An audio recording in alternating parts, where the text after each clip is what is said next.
Passing a quote multi-day significant rainfall event. When? This weekend in the southwest region. But heavy rain and even flash flooding won't be enough to roll back the water cuts. Now, people in Arizona are figuring out how to deal with a long-term mega drought. Here's CNN's Bill Weir.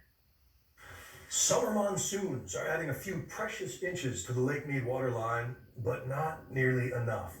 America's largest reservoir is still 25 feet lower than last summer. So this fall, parts of Phoenix will see unprecedented Tier 2 cuts of their share of the Colorado River, joining Arizona farmers at the end of the water rights line. Do you foresee a day when it's Tier 3, Tier 4 mandatory cuts that will get really severe?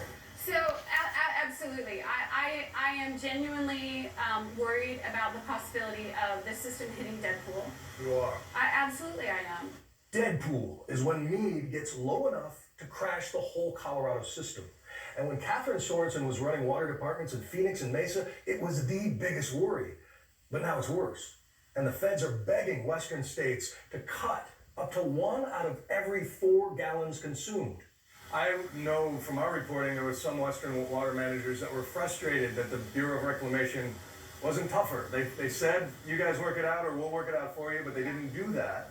What are your thoughts on that? Well, you know, it is disappointing because the longer that we have to endure the uncertainty, the more at risk the entire system is.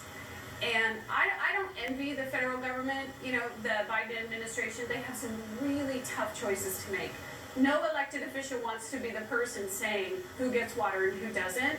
I'm sure they are desperately searching for the least worst option. But in the meantime, water levels continue to fall. And we will invest heavily in conservation, efficiency, reuse, and advanced water technologies like desalination. Arizona's outgoing governor wants to build a desalination plant in Mexico and canals in Kansas to bring more water eventually. But in the meantime, the call to use less puts fresh scrutiny on thirsty industries like golf, especially after an Arizona Republic investigation found that 30 to 50% of courses here use more than their share of water with little oversight. State records show that the water cops of Arizona have issued a punishment against a golf course exactly twice in the last 20 years. So it's pretty obvious that from the feds down to the locals, people aren't exactly lining up to be the tough sheriff desperately needed to tame water use in the Wild West. I don't golf, so I don't feel a need to defend golf. But I will say this, people focus on it because it's visible.